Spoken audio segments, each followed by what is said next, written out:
everyone, to another episode of the Campus Waterfowl Podcast. I'm your host, Derek Christians, and this weekend for the Collegiate Waterfowl Tour, I'm in Colorado, of all places, hunting with some students from Colorado State University. And you may be watching this YouTube video right now and thinking those guys on the left side here, they don't look like college students. Well, they're not. So we have some special guests with us this weekend. We actually have Mr.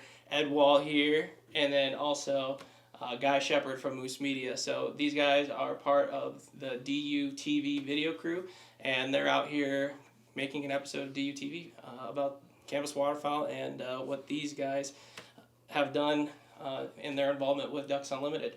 So we're going to jump into that shortly. Before we get started, I just want to remind you all, whether you are watching or listening to the podcast, this podcast is being recorded on YouTube, so if you guys want to see all of us sitting down here having a conversation, you can do that. But also, if you're watching this YouTube video and you don't have time to finish it, take it on the road and take a listen to it as you're going to work or out to the duck blind. Also, before we get started, make sure to subscribe to the YouTube channel, just because all season long this year we'll be going to colleges all across the country and hunting with students like Colin and Michael here, and Alden, and all the students we've been hunting this weekend all season long, and sharing their stories and with all you. So be sure to subscribe. Greatly appreciate it. But let's dive into the podcast. And let's just start with some introductions. So, Colin, take it away. I am Colin Mulligan. I'm a senior, like you said, from Colorado State. Doing a lot of hunting here on the Front Range. Lived here kind of my whole life and been up and down all over the place. So really fun to have these guys here this weekend and share it with them. I know I've enjoyed it and hanging out with everybody. So we're excited to kind of talk a little bit about, I guess, the outdoor industry, Colorado, and everything as a whole. My name is Michael Foster. I'm also a senior at Colorado State University. I'm from northeastern Colorado, my favorite part of Colorado. Met this guy up at CSU in Ducks Unlimited, and we've been hunting all around Colorado, Kansas, Nebraska, everywhere. So it's been a good time. We've been really having some fun this weekend, and it's kind of weird. We've been chatting in the blind stuff, but we really haven't had a chance to sit down and share stories, so it should be fun. Yep, I'm Guy Shepperd, originally from Texas, and I'm a senior producer for Ducks Unlimited TV, work for Mossy Oak, and I've been working on DUTV this is like my 5th season, I think, to work on DUTV. So been a lot of fun, been a lot of places, and it's always great to meet young guys like this that are taking the reins of conservation and business and all that they're getting into. It's really neat to share and be a part of their stories and hear the work that they're doing. Edward Wall, Brandon, Mississippi. I produce a show for Mossy Oak and freelance for Ducks Unlimited magazine. I'm out here this weekend helping Guy get some film of these guys. So it's been a good trip so far. So we're recording this the evening of, we've got, 2 hunts underneath our belts already. So what do you guys think? How are things going so far? I don't know. Ask the camera guys. They're the ones trying to look at it. Yeah. What about hunting? How's the hunting been? There's a bunch of ducks the first day. As a camera guy, you never really like to see guys miss. But they're early in the first few groups we had a little bit of rust to knock off. But this these guys first hunt of the year, and so everybody's been there, but they definitely made up for it towards the end of the hunt this morning. I think it all kind of fell back in sync, but a lot of birds and makes filming a lot easier. So. Yeah, it was nice to see this morning that first group kind of squared up. We had, what did you say, 15, 16 birds in there? Just sat down right in front of us, and, you pull up, and I'm kind of looking through the camera, but I see out of the corner of my eye, and I got right over Colin's shoulder and watched him just dish rag one right in the decoys, and I look around the spread, and I just see, 5 or 6 birds, and we looked around more, and it was like, okay, we got 6, 7. Oh wait, there's 8 out there. So we had a really good start to this morning, so they definitely knocked the rust off. Unfortunately, the coot kind of got in our way. Well, had a good buddy who nicknamed himself the Coot King, which I wish he was on this podcast with us. I mean, maybe we'll get to hear some tidbits of what he's been saying in the blind this weekend, DUTV or whatever, but I think these guys can attest to it. He's pretty goofy. He's a pretty goofy kid. Goofy dude. But we love him. yeah, it's been good. You know, we really haven't had any weather. Like these guys were saying, we haven't hunted any ducks here yet this year, just simply because usually we wait till it gets a little bit better. These are, for the most part, local birds, so you really got to do your homework and figure it out ahead of time, which we've tried to do. It's not always easiest. Everybody knows that in hunting, I mean, you can do as much as you can, but you can never control the birds. I mean, there's no guarantee. That was proven today. We had done our scout, and we'd for the most part, done our homework, figured out what we were trying to do, and it just didn't pan out the way I wanted it to. But still wasn't bad. I mean, no. Trust me, Guy and I can tell you, we've been on a lot worse than when we shot on 11 or 12 this morning, and been on a lot worse setups. I mean, I've always said, if you can, I get up every morning and go see that one group do it right, and it's the first thing we saw this morning. Yeah. So, yeah, I think the thing I took away from this morning was that sunrise. I mean, it was pretty epic. fired up. From Mississippi, we don't get a whole lot of sunrise coming up over the mountains. That's it's one thing I love about traveling around with DU and stuff like that. Filming is coming from Mississippi. It's not the most scenic state in the United States by any stretch of the imagination. So getting to see different parts of the country is really cool. Seeing mountains and stuff like that we don't see back home, and seeing around here is just amazing. I gotta apologize. For everyone listening. We're currently recording this in a hotel room, and we got some.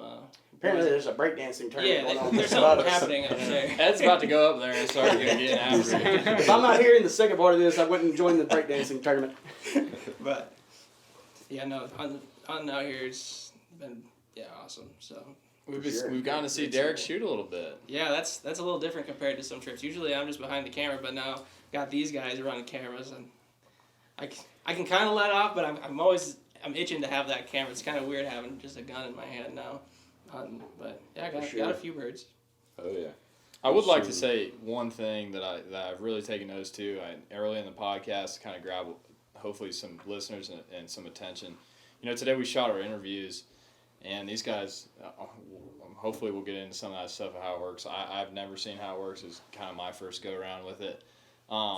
But when we were doing interviews, I just want everyone to know that's watching Campus Waterfowl, and as they're trying to grow the platform, the guy that's steering the ship here, Derek, he cares a lot. Like, he cares an absolute, a whole bunch about Campus Waterfowl and what this means to him and what this means to the country. So with that being said, Derek, I want to thank you for having so much passion for this, and I know that you put a lot of hard work into it, and I know that you're going to steer the ship in the right direction. Yeah. No, it's just it's been something that's been in the works since 2014, and a lot of since then it's been out of my mind. Like, it's awesome, man. It's always been in my head of just wanting to grow it and just help the people that have been a part of it. So doing good work. Yeah, thank you. Yeah, I appreciate you saying that. But yep, yeah, it's what you guys are doing. So at your colleges and things like that. So, but one thing I wanted to kind of talk about a lot in this podcast is like your involvement with Ducks Unlimited. Like DUTV's here. They're like Campus Waterfowl started and we wanted to highlight collegiate waterfowlers. That was our goal, and literally, because no one else in the industry was highlighting them. And today it's a day of like recognition for all of collegiate waterfowl hunters. Like, you got DUTV, the creme of the creme, like media, like outlet here, doing an episode about collegiate waterfowl hunters. Like, it's been long overdue, but to like this weekend the stories are going to be shared to the masses at like the grandest scale. How does that make you feel? being kind of I'll tell you, being the one representing. Like Guy and I film a bunch, we film with people of all walks of life, age, and everything. Yeah. It's actually been really refreshing to hunt with some young guys. I'm a little bit older than all y'all. Derek called me really old last night. Got a little gray hair. Yeah, I know, right? It's blonde. The sun bleaches it. But it's been really refreshing to hunt with young guys, that have a lot of drive and a lot of passion. It's been cool. Usually most of the guys we're filming are usually older than we are. And so getting out there in the line with some young guys, it's been really good week so far. I think tomorrow is going to be, we're going to end it just right. Yeah. A little beat down. These camera guys, they say, well, we're going to come around the cameras and you're going to hunt. And you're like, well, you start thinking about it, you're like, oh, these dudes have probably been all over the place and seen people hunt good and bad all over the place. So day one, they were like, well, what do you think about doing this? And we're like, oh, yeah, we should probably try that. So tomorrow, work today, so we're going to dial it in and hopefully crank on them. I mean, to answer your question, how do we feel about that? I feel very fortunate to have the opportunity to give a voice to the next generation. I mean, I don't know how you feel about it, but I mean, when you're in this position, I mean, you just try to do everything. It's not. I don't want to look at it as, for me. I mean, I think I hope in terms that I can represent every young person out there to say, look, we love it, we're young, we're going to continue to do things the right way, because that's how we were brought up, that's how these guys taught us to do it, and we're going to hope to continue it for the next generation. Yeah, I think it says a lot about, everybody that is a collegiate waterfowl hunter. I mean, you guys were there, high school waterfowl hunter, when you're there, like, you don't have all the resources. You don't have $100,000 to blow on a lease. You're grinding and you're scouting every day. And I mean, if you're serious about it, you're scouting hard, practicing your calling, doing all kinds of different stuff. And I think that's something that Derek's done a great job of highlighting. And we've been doing our best this weekend to try and represent the collegiate waterfowl hunter. Yeah, I think one thing that I've seen displayed by both these guys and kind of the crew that they're running with is the way y'all are setting example is, just the respect that you guys have for the landowners, for the art of waterfowling, and for taking care of business. You guys were about picking up holes, making sure that when you leave a piece of property that a landowner was fortunate enough to let you have access to, that you respected that. You went and shook the landowner's hand. You built a relationship. That's a lot of what we talked about was that it's not just about going to that landowner and almost using them, like just going in there and getting permission, whacking birds, and getting out. You were building a relationship and a foundation. Some of these properties, as I understood it, as we learned, were ones that you built when you were 16 years old, running around as a high school student, as an early college student, running around this area, making relationships, building relationships. And so I've been very impressed by both these guys' ability to respect the landowners and communicate. I think we have gotten used to texting each other, and we've lost the ability to look someone in the eye, shake their hand, and make your yes be yes and your no be no, And I've seen that displayed in these guys and the way that they handle themselves, both with each other, with their group of friends. We can all cut up, we have fun, but in the end, we're there to have some, we're there to make a good hunt. We're there to get business done, and then same thing with the landowners. So it's been really cool to see some younger guys step up to the plate and do it the right way. Appreciate that. Yeah. I think the as far as the campus waterfowl thing goes, I think the coolest thing to me about it, when we were shooting interviews today, we were talking about it, or y'all were talking about just the network of guys your own age that you're making and building.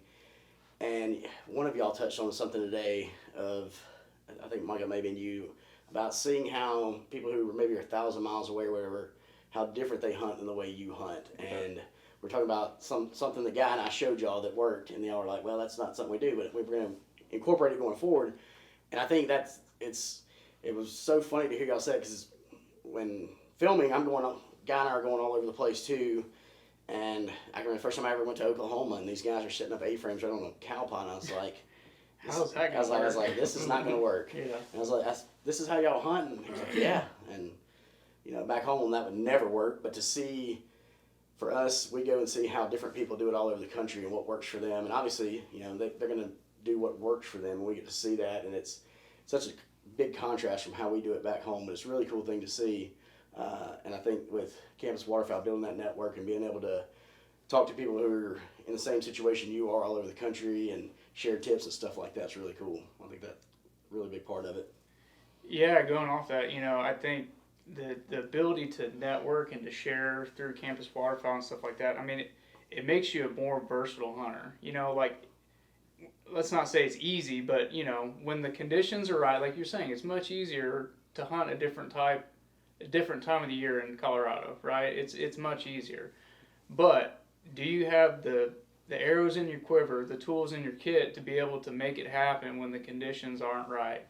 And, I think a part of that is being able to have access to people around you, and you're like, oh, well, they do it in Oklahoma because of this, or they do it over here because of that or that, and you kind of can pick up these little tidbits here and there and make, just add those little techniques that'll help make you successful when, the conditions may not be right. Were you guys intimidated at all going to school at Colorado State and hunting that area, a new area at all? To be honest with you, Colorado State, that's part of what my mom would be pissed if I said this. She would say, you're not supposed to base your decisions on hunting. Okay, Mom, I love you.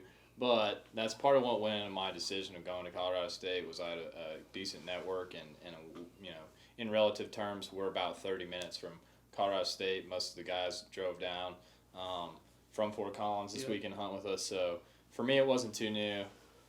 This guy, he's in a whole other world. Yeah, I mean, me personally, I'm about 2.5 hours east of Fort Collins, CSU.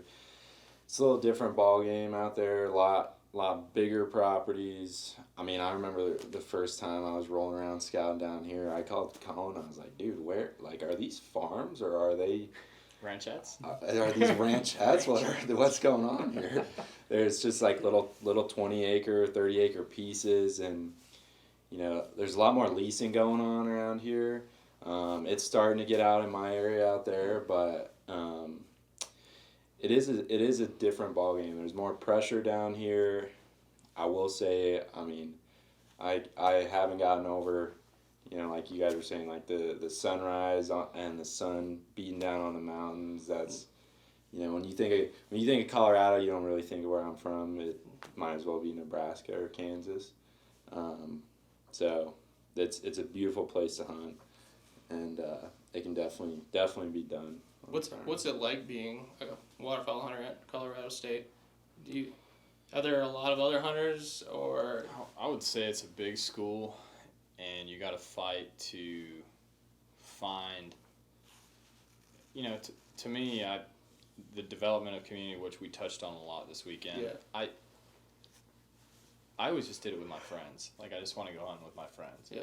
You know what I mean? So, to me, other waterfowl hunters, there's a lot. Obviously, not everyone can fit in a duck blind. That's why you're part of a committee like DU. That was. Yeah, there's a good amount of waterfowl hunters. I don't think Colorado. I mean, I guess I don't know the general opinion, but I don't think Colorado is like a place that you think of. Mm-hmm. When you think of waterfowl hunting. Think of Arkansas. We're from, I'm from Mississippi, and we have the Mississippi Delta in Arkansas and Missouri. So, down there, that's all we think. We think Arkansas, flooded timber. Yeah. But like I said, it's been really cool. Like I said, to come to new places. No, and Colorado is not where somebody like me would think of. Like, hey, this is a great place to go shoot ducks, but. Yeah. Obviously, it is, and it's right on the edge is the Central Flyway. Yeah. So we pick up a decent amount of birds. I think this is one of the only states that kills more geese than it does ducks.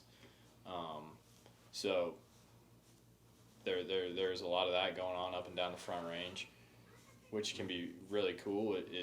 It creates some competition, like we were talking about. You really have to do something different.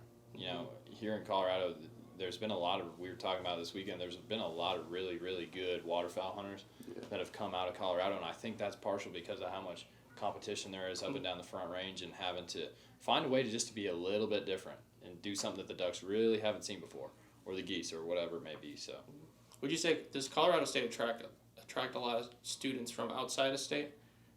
I'm kind of thinking that I personally think what they do.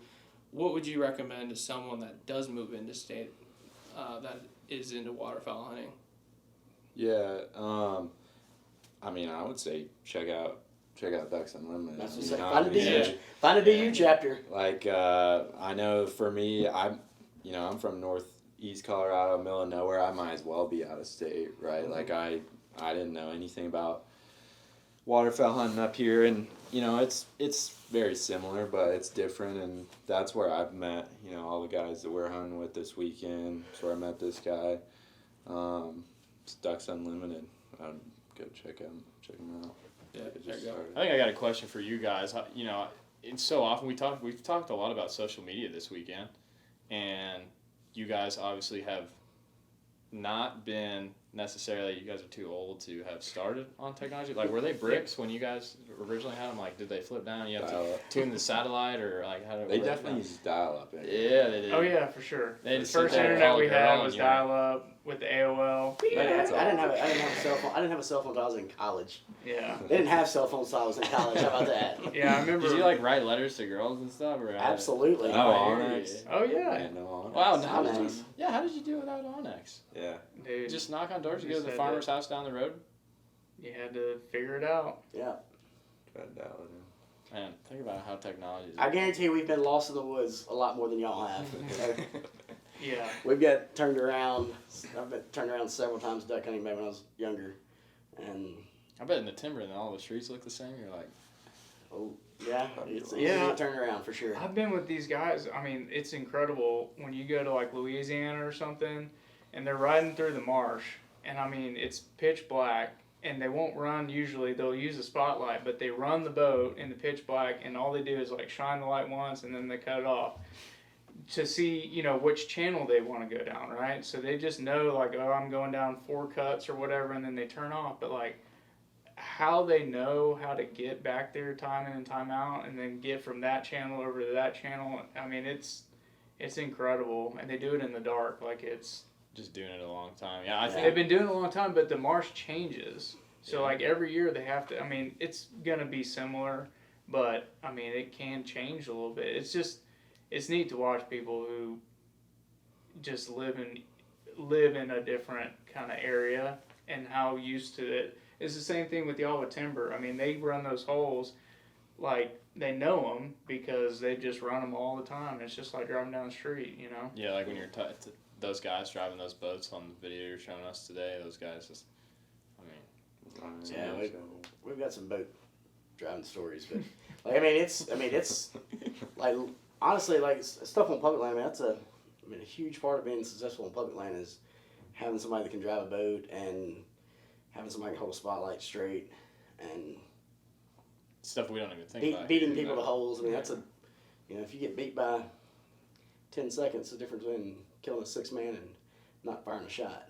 So, how does it work when you get to the hole? Like, is it like, it sounds like it's pretty wild, not Wild West, like Wild East, Wild South, whatever you want to call it, down there? I mean, like, so see, legally, you can't tell someone they can't hunt there. It's public land.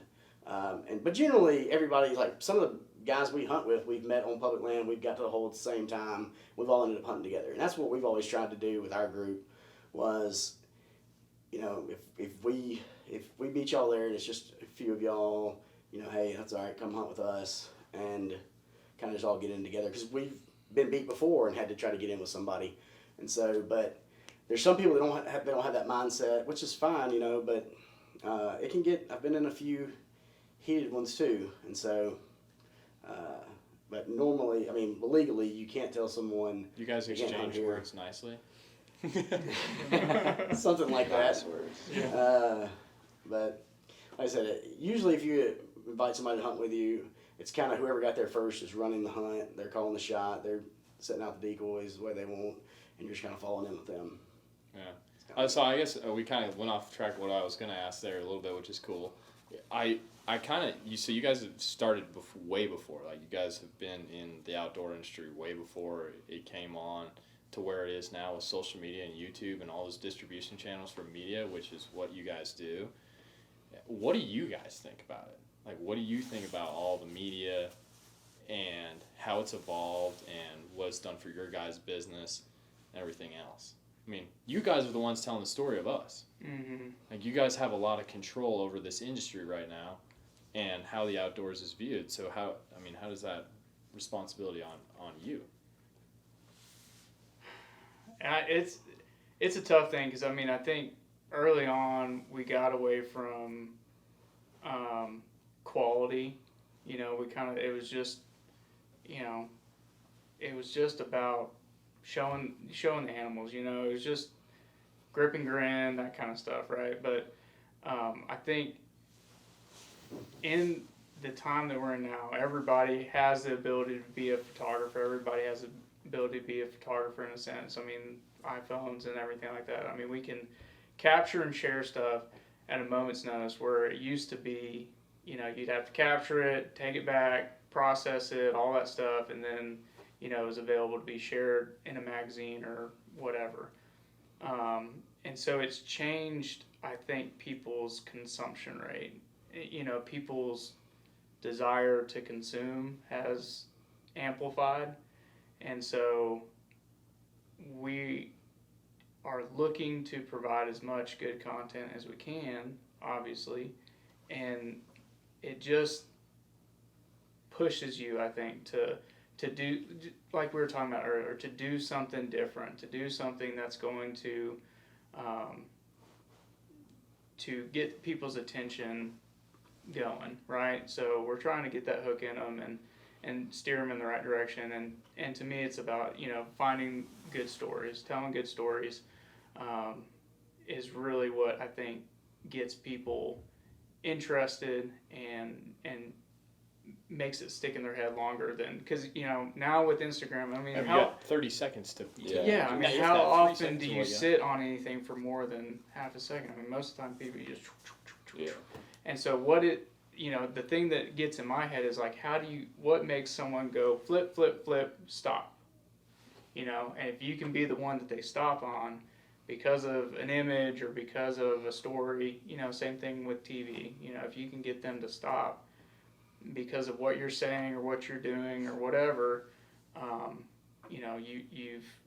feel like you've been successful. And so I think that has helped the industry because we were able to share, why we do what we do. That it's not just about killing. It's not just about that. Like, yes, we all want to have a log full of, greenheads, but, the drawback, I think, like we've discussed this week, is, social media has, in a way, kind of made it makes new hunters, young hunters, almost embarrassed to, like, they don't want to share that first duck because they shot a hen or whatever. Like, no, none of us want that to happen, but if that's someone's first duck, it's their first duck, or their first deer. They shoot a little basket head, ate a young buck or whatever, and to feel shamed about that deer because it wasn't 180 or whatever, that's I think that's tough to watch. To watch a young kid get discouraged in hunting because he can't just step right into it, get instantly gratified by the process. I think that's what now, when I was talking about consumption, we are seeking to be instantly gratified with everything that we do. And if we don't get that fix on the first run, it's hard to get people to come back, So, I was gonna say, I think it's, when you're talking about the kid that shoots the small buck, I understand that to a degree, but whether it's social media or whatever it is, you're always gonna have people who are naysayers and who are gonna be judgmental and whatever.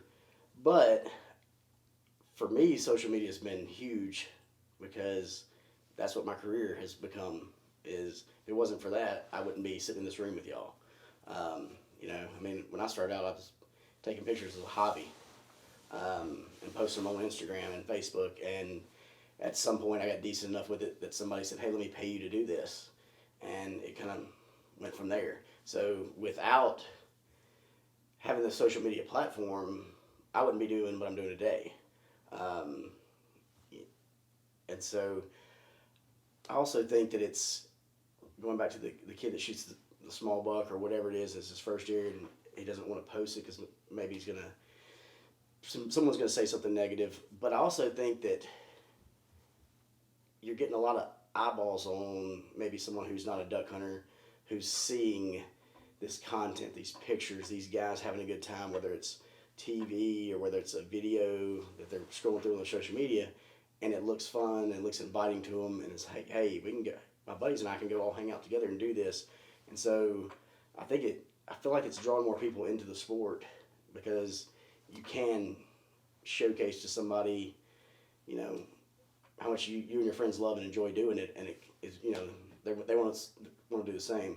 Obviously, no matter what it is, there's always going to be rivalries, jealousy, stuff like that.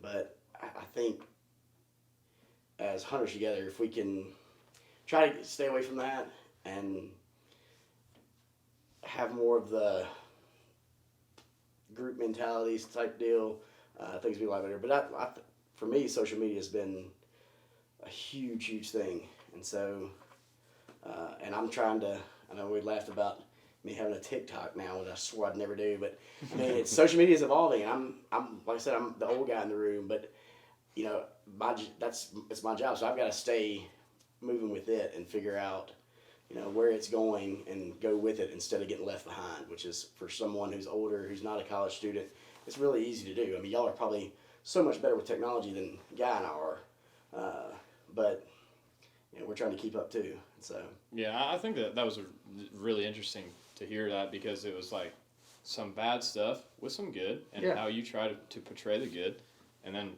good with some bad. And so what I understand is, and what we've talked about a lot is, ultimately I think it comes down to responsibility as a hunter, to and an outdoorsman, an outdoors enthusiast, to make sure that we share things in the right light, and also be a community. I mean, I think a lot of people probably listen to this podcast are younger people. I think, Derek. I'm not sure what your audience rating is or who's listening, but no one, but not people my age. Well, see, we don't have to go out and get some hair dye or anything. You know, I think that there's a couple things that you guys said that was like, man, I relate to that a lot. There's always going to be haters. And when you're young, it seems like there can be a lot of people out there, older people and peers, that they're just going to hate on it just because of the position that you're in. There might be some jealousy, might not, maybe, who knows what's going on. But there's always going to be haters. And then delayed gratification. So I want to know from somebody, Ed and Guy, you guys have been doing this a long time. So I want to know how you guys kind of got through the naysayers of pictures, social media, all that stuff, and how you kind of, I mean, I'm sure it was a grind. Like, for young guys, we talk about delayed gratification all the time. Yeah. Like, Michael and I, in business and everything else, we shared a little bit about it on the interview, but, like, our business that we run together, it's not always that pretty. Like, it sounds like, oh, you have your own business, you're in college, that's super cool, but it's really a lot of work. Like, and sometimes you don't make what you're thinking, and how is it paid off? Like, I want to know, down the road for someone like me, so I guess kind of two-part question, but how have you gotten through that in the outdoor industry and viewing some of the people that you've seen?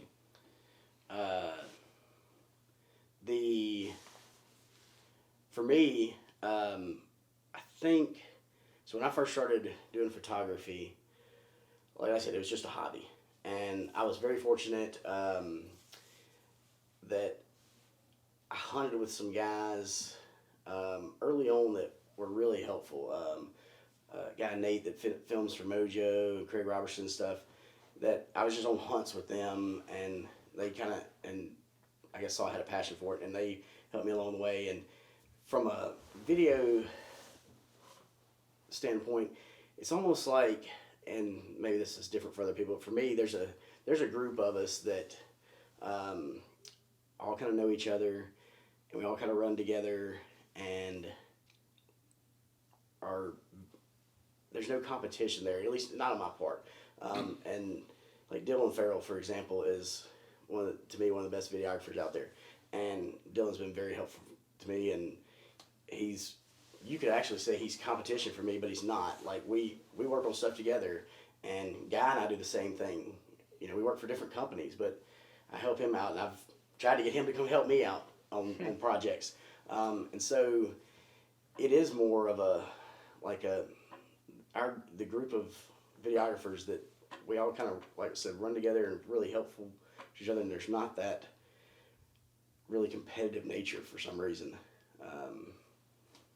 And honestly, photography is, I guess, you know, everybody likes different things. I mean, one food might taste good to you that doesn't taste good to somebody else, and that's just going to be the same way with any sort of photography or something. So if someone doesn't like a picture I've taken, it's not going to bother me. I'm sure there might be somebody that does. So.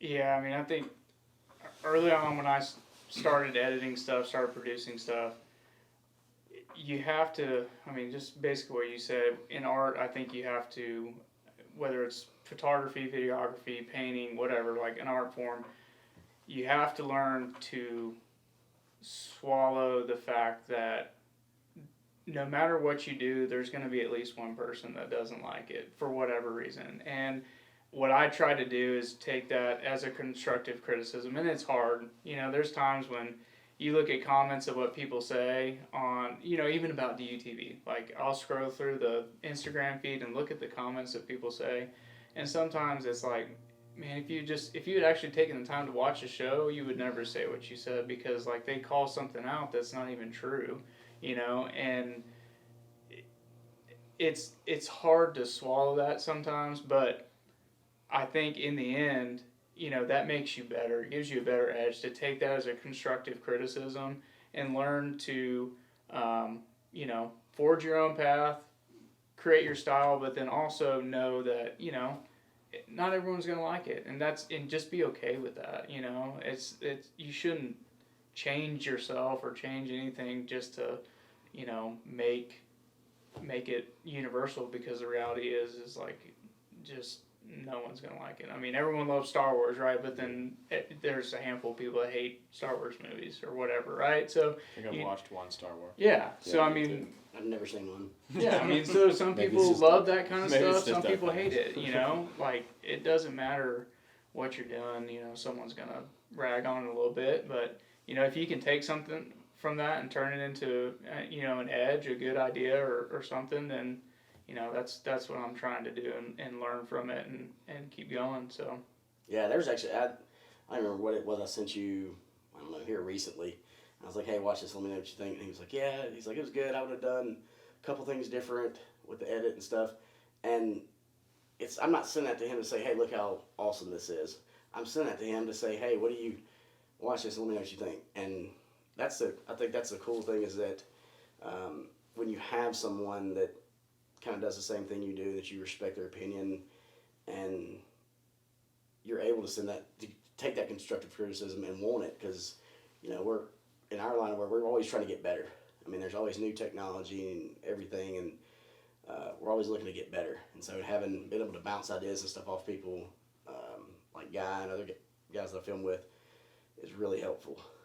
Yeah, I think I don't know what you think. I hope that should go for every industry. Correct. You know, like myself, as I get a little older, whatever I decide to do, and it's not easy. Like I talk about this all the time with Michael, is like, do we really know what we want to do when we're 21? Do we really, seriously, like, you're like trying to figure yourself out. We talked about it a little today.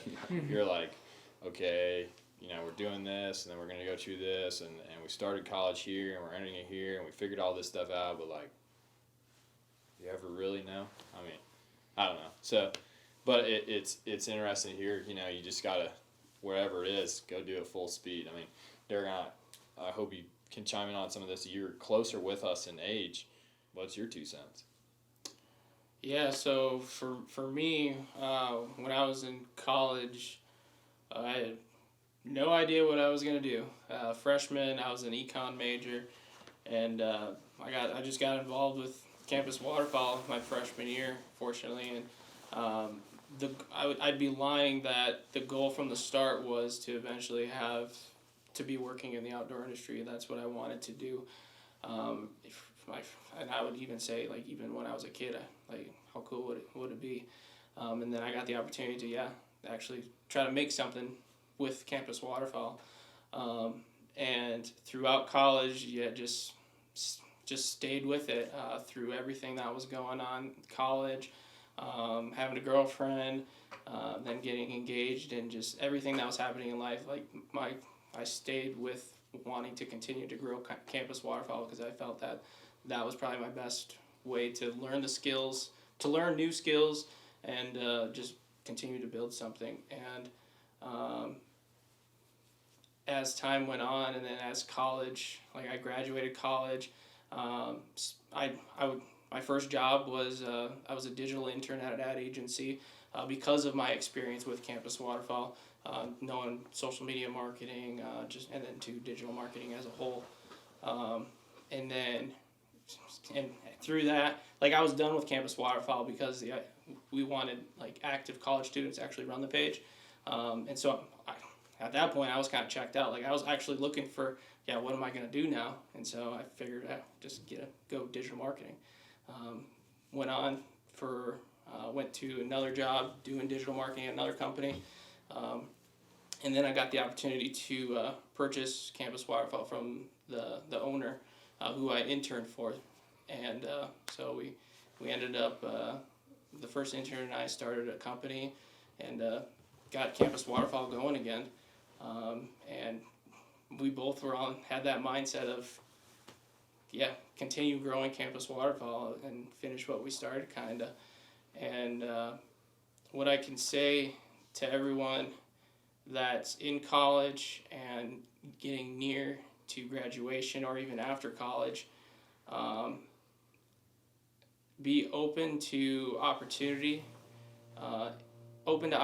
that you feel like it will get you one step closer to what you truly want to do. Like, do not stop forever.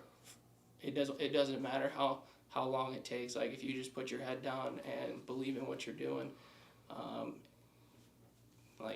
something will happen. Like a door will open. Like, and you just never know. Yeah, I think our story, they probably have a lot more common than you think. Like, I've got a bachelor's in business, and I was a medical sales rep before I did this. And,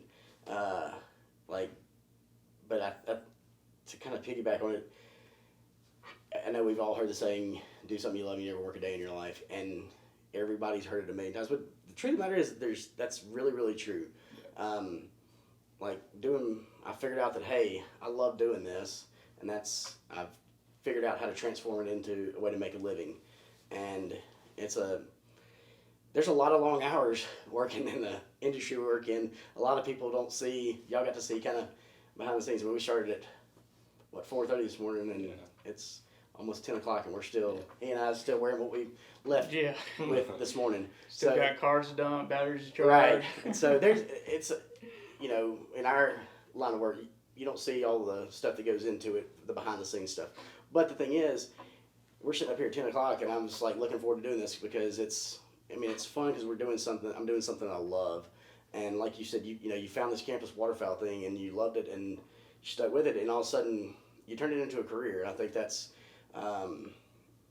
like you said, I'd give someone the same advice that y'all always just, find something you're passionate about and figure out how to be really good at it. And if you figure that out, you can make a living, and usually make a good living doing it. And so. Yeah, I think, and I'm going to go out kind of on a limb here and say, though, figuring it out is not always that easy. Correct. I think you started in medical sales, and I think a lot of people in college, myself included, I do this to myself. I start stressing, have anxiety. I'm like, man, I want to do this. I want to do this. Our business needs to do this. We got to do this, this, and this. Yeah, It's like, got to happen right now. It's like, hang on a second, dude. Relax. So everybody out there that's like going through, I'm in your shoes. Like, I got you. We're sitting here with these guys. They went through it too. This guy was in medical sales. Derek had no idea what he was going to do. And it's nice to hear that people that have gone through it and stayed with it, like it usually works itself out. Like you just put the faith in the right thing and who's guiding you, and then you just stay with it, and down the road something works out. So I'm in those shoes. You know, I'm 21. I get it. It's not always that easy. You might hear it on like social media, on like or TED Talks and things like that, but it's not people that talk about the younger crowd, and I think it's true too. But I think a lot of kids in high school, college, and right after college too, they put a lot of pressure on themselves of needing to have that career right out of college, like that they think that career right out of college is what they're going to be doing the rest of their life. Yeah, I'm guilty of that one. I sold Yellow Page advertising. That was my first big job out of college. Yeah, I actually loved it. but I think just like you're young, you have a lot more time than a lot of other people do, and I think that if you kind of just are open to opportunities that are given to you through your networking that you've done, like you've mentioned a lot, you're networking through Ducks Unlimited, like doors will open, things will come up, and you actually remind me a lot about me, because when I was involved with Campus Waterfowl in college, Jason Cruz, the guy who started with my mentor and the owner of it, we would be in conference calls talking about things, and I would be going 100 miles an hour. Like I want stuff to happen. I was wanting stuff to happen overnight, of like just different things to progress Campus Waterfowl, and he was just like, he had to pull me to the side quite a few times and be like, Derek, you gotta slow down. like things don't have, like you just, like I would send an email and I would expect someone on the other end to reply to my emails within like minutes. And if I didn't get a reply back the next day, I'd be like, should I be sending a follow-up email, that kind of stuff? And sometimes I wouldn't get an email back for about 2 weeks, and that just drove me insane. And I've got a story about a young bull and an old bull. I'll tell you after this. It'll help. He did tell me to slow down, and it took me time to actually realize, like, Derek, you do need to slow down. Things will happen, and you just gotta be true to yourself, and just stay with what you want to accomplish. So y'all two met through DU. Like y'all didn't know each other before you got to college? No, sir. Yes, I got you. No. I know you and a couple of other guys you had known longer. Yeah. But y'all are working together now too, correct? Yeah. Yes, sir. Yep. So. God, you just call me sir. My bad. It's making me feel yeah, Michael and I started a small online solutions business in the peak of this COVID thing, and it kind of took off a little, and so we've been running that, and we have a couple different business ideas that we've been working on. It's actually kind of cool. We were talking about it earlier. We have one that's coming out that it's actually called Gun Dogging, and what it's going to be is a community of some good dog trainers that can help some people learn some stuff. So, but y'all met essentially through duck hunting. Yeah, I mean, we you know, it's one of those deals. It's like, I mean, Michael's like he's like my brother. Yeah, I can tell. Just being around y'all for a couple of days, I can tell y'all are pretty close. Yeah, I mean, like that's really. I think that's really cool though. That y'all. I'm in the same situation that me and two of my buddies have started a business in the outdoor industry we're going to launch here before too terribly long. That I met them both through duck hunting, and I think that's what it goes back to what Campus Waterfowl and everything's all about, is just like what y'all talked about today on a bunch of the interviews, is the networking through Ducks Unlimited and through duck hunting and stuff, and the people you meet that I'm sure the first time y'all met, y'all met in the freshman year at the orientation or whatever. I'm sure you weren't thinking when y'all both realized you both like to duck hunt that y'all be in business together one day. Nah, And so, I mean, I think that's really cool though that you meet freshman orientation standing in line and you're. It just goes to test, right? You just never know. Correct. Yeah, you never never know who freaking you're gonna know. meet, who, what, yeah. How the people you meet, like what part they're gonna play in your lives, and I mean, it just goes to show, like, when you meet people, just, be respectful, like, be kind, and, talk to them and get to know. It might take you on a good duck hunt. Yeah. Let me ask you this: as you guys progress through the outdoor industry, one, like I touched on, some of those guys that were very influential to people our age. What have you seen them do that has really influenced you guys in the outdoor industry and the next generation, as well as how do you guys, like, I want to know, is there people that you guys mentor, or how do you guys, as you guys get older, obviously, like what we talked about with Lost Break today, I mean, that is freaking sweet. And so how do you plan to teach people about how you did that and pass the torch as you go? Yeah, I mean, it's always interesting, especially like we kind of touched on earlier, is how, people start introductory level with an iPhone or something. They just enjoy taking photos. They enjoy capturing that moment. And so then when they want to take that next step, they look to guys like Ed. I mean, what was it, half the TikTok things you were talking about? Or answering questions about, like, I want to get into photography. Do I buy a really nice camera or do I buy a good lens? Or, most of the time they say, what camera do I buy? Well, I mean, 9 times out of 10, I mean, in my opinion, I'm sure you'll probably say the same thing. It's not about the like, my first purchase would be a nice lens, because you can take a nice lens and put it on a cheaper camera body and get a pretty good image. Whereas if you buy a really expensive camera body and a cheap lens, you're not going to get as good of an image. And so, with technology the way it is, I mean, every couple of years they come out with a, new camera. So if you invest in good glass, so it's answering those type of questions that a lot of people want. So sharing that knowledge, I mean, that's the power of social media, is being able to instantly answer those questions that people have. Yeah, I mean, I had a lot of help when I still feel like there's so much I don't know, but I mean, realistically, when I was first learning, when I first got a camera and learned, hey, I like doing this, I mean, I had a lot of people who were nice enough to help me, and there was, as I went, I tried to just learn everything I could about it, and it'd be a couple of years down the road, and I was like, I'd learn something, I was like, how did I not know that? So I've always tried to, anytime I get a question for somebody on Instagram, I always try to help them as much as I can, and because I remember being in those shoes years and years ago of, hey, I'm trying to do this and I can't figure it out. What do I need to do? And trying to help them. As far as the people I've looked at, I mean, there's certain people that, photographers and stuff, in the industry that I've followed for years that I'm just, every time, just always blown away by how good they are. And it pushes me to try to get better and better. And because I'm all, we were talking about tonight driving over here. Like I watch movies probably a lot different than y'all. You're watching the plot of it, and I'm watching the plot, but I'm also, every scene when it changed, I'm like, how did they do that shot? How did they, Yeah, and so like I'm looking at, I'm like, oh, that camera angle's so perfect, But he's a like movie connoisseur.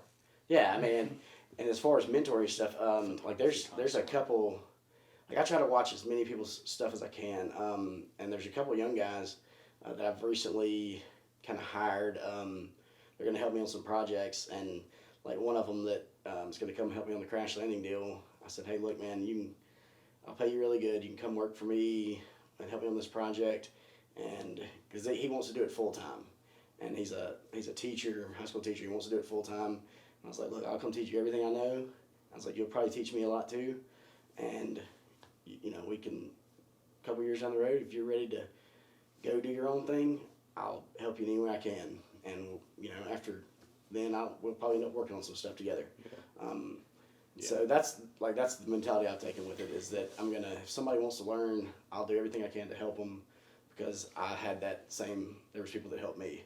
Yeah, I think that's and those guys like, Fred and Field and a lot of those guys that we've hunted with, especially in the waterfowl industry, it seems like they we have to have a passion for passing on the torch to the next generation, and it's neat to be around those guys that they've hunted all over the place, they've hunted a bunch of different situations and stuff like that, and it's neat to see their willingness to share, how to blow a duck call, or whatever with people that, have never tried or never, knew how to do it right or whatever, and so it's neat to see their willingness to do that, and that's what I've really enjoyed about being in the outdoor industry is, I've gotten a chance to go hunt moose in Alaska, right? And like I never would have, I learned things from that you can carry into other aspects of your hunting, but to get a chance to go hear their stories, hear what it's all about, hear how to do it, I think really rounds you out as a hunter because of that willingness to share that information, and not be close-handed with it and just, be open. Yeah, I think it's really encouraging from my standpoint to hear you guys kind of say that stuff, because I speak for myself, you can speak for yourself, but for me, like, I have a goal of I want to be my own boss. I want to eventually be able to go do my own thing, and I'm very, very fortunate to have a lot of cool mentors that help me along the way and are helping me today. With that being said, sometimes I get kind of nervous, like when you're like, okay, I'm going to leave. Like, you've helped me a lot, and you kind of feel this like guilt. You're like, you've done a lot for me, but I really am trying to move this way. Like, here's the end goal. It's kind of nice to hear someone say, like, look, I'll help you in any way I can. Most people nobody's ever gonna fault you for trying to better yourself, is what I've learned. I heard a good quote, I think it was just a week or two ago. Might not be word for word, but the quote was, a bad mentor wants you to stay, where a good mentor wants you to leave. Exactly. Yeah. So that's really good. Yeah. Yeah. Yeah. Anybody that you're working for and sees that you're progressing at whatever job you're doing, and that you're going to try to go out on your own, it's going to root for you. If they genuinely value you, I think that's how it's going to work. So. Got anything? Pretty quiet over here. So let's talk real quick about tomorrow. Yeah. So we need some in the middle of the hole lockdown. Yeah. I feel like tomorrow is going to be. Pin out there. I feel like tomorrow is about to be. That landing hen out there. I feel like the people watching this, if they tune in to the YouTube show and this episode next summer, they're going to see some stuff from tomorrow on there. I have this feeling, in all my years of experience, that tomorrow is going to be the first day. We shot almost 30 ducks. That's really good. Yeah. Trust me, I hunted public land in Mississippi. Anytime you kill double digits, it's good. But I think tomorrow is going to be, all the stars are going to align. We get a little wind, jerk string. It seems like we've been right there. Yeah. And look, don't get me wrong, we killed 30 ducks, so there's nothing to complain about there, but didn't feel super fulfilling. It didn't feel super pretty. Like, we got it done, but it wasn't. Well, it just wasn't the perfect clean. setup. It wasn't the clean, perfect setup. But now we've kind of. Yeah, I think we're tightening things up throughout the weekend. We're hunting the same pond tomorrow that we hunted on Friday, and there were some things on Friday that, after seeing it, we wish we would have done better. We didn't shoot into a ton of ducks. We didn't burn the thing down. There were still ducks on it last night, and I think it's gonna happen. I think it's gonna happen. What do you need to see? Just right in the hole, just crunch them. What are you guys looking for? We just what gets you going inside? shoot them with their feet down. What gets me? Yeah. On the camera, when you're looking at them, you're like, okay, do it. When I they like just to see- suck in there just right with those feet down and just backpedaling. Yeah. We'll do our best. Blast. And then I love for camera when you can get, it's fun to shoot into big groups, don't get me wrong, but when you get 5 of them come down and stand up and 5 of them go like that, they go doo-doo-lump. the old rain out. That's Do that. That's good stuff. We could See, I want to see that We can big make group. that happen. We could try. Oh, look, I want to see a big Like- group too. I love rainouts out of big groups, but I'm talking about when you get them feet down right there. I'd rather shoot 8 or 10 out of one big group. Oh yeah. Than 20. I'm talking about what we're gonna have tomorrow. Though. I know. I'm just saying, me personally. I mean, we're just not in a time where we're gonna get a group of 50 drop in there, but yeah, they're still in Canada. Well, Yeah. I think tomorrow's gonna. I think it's gonna be jam. I mean, it might be. Could be a dud. If you watch this next week and Yeah. we're not too happy, then. But fingers crossed. I think it'll be a good day regardless. I mean, it'll be good to cap it off. Like, I really enjoyed getting to know you guys throughout this weekend Us as well. today. You know, and especially today. Like, I felt like we were making a lot of jokes and having a good time, but today everybody got to see who each other really was. yeah. So that, for me, that was really cool. And tomorrow we're gonna cap it off and roll them. So I got a question. As camera guys, you guys ever like get antsy, want to, wish you were on the gun, or would you rather be shooting with the camera? So here's my thought process on that. Everybody, like last year, for instance, I hunted 73 days last year. I took a gun, I think 5 times. Yeah. And I think I told you all the story about, I don't even know where that gun I took is. I left it hanging on a tree somewhere on some public land. Yeah. I have no clue. Somebody donated to the cause. Yeah, somebody found it. Like, that's how little I take it. That's how little I take a gun that I forgot it when I left and left it hanging on a tree somewhere on some public land. Do people call you a dingus? I mean, look, it's so odd for me to be taking a gun these days. And people have always asked me a question like, man, would you rather be shooting? Trust me, I love shooting ducks, but it's so cool to me when, as much as fun as it is raising up and shooting that duck, getting that perfect frame right down your gun barrel, or I think it's actually harder to do that than it is to go. Yeah, absolutely. Yeah. Trust me, and I've done both. Yeah. Or getting that super tight shot with a duck coming in, and you just got it framed up perfect. Like, it's so fulfilling when you're like, oh, I got that. Like oh, that was perfect. And it's the same feeling you get when you know you made a good shot. We know we got a good clip, good shot on film, and so it's for me, it's more rewarding to get the shot that you made on film than to actually make the shot. Yeah. So, because I do think it honestly, it is more challenging, and so I don't miss shooting. Every now and then it's fun to go bang on them. Yeah. And I still do every now and then, but. Get mad. Yeah, I mean, you selfishly, of course, get a lot out of shooting it, but the fun thing about what we get to do is we get to share that. When you get an awesome image with the lights just right of a, single green head floating in with its feet down or whatever, and you can get right and tight on it, I mean, that's something you get to share with the audience. And, I mean, there's the beauty of flight. I mean, that's something that a lot of people resonate with, and that's what helps us so much with DUTV is people just like seeing ducks in the air. I mean, that's why we take the photos of deer. I mean, it's why people love seeing huge white-tailed deer. Yeah. I mean, not dead. They just want to see a huge white-tailed deer. And so when we get that cool image, that cool video, hear the stories that you guys are doing, that's fulfilling to me because, we get to share that. And hopefully, I mean, my whole intention, I think it's the same with Campus Waterfowl, is to bring people together, but ultimately to try to recruit that just like you were talking about, just recruit those next generation, and maybe someone will see an image that he shoots in D magazine or on social media, and they're like, man, I want to either I want to learn how to take a photo, or I want to learn how to hunt ducks, just because they see the beauty of the duck or whatever. And so that's what's rewarding to me, is to be able to share that with people and get other people involved in that way. Well, yeah, that's a good spot to wrap things up.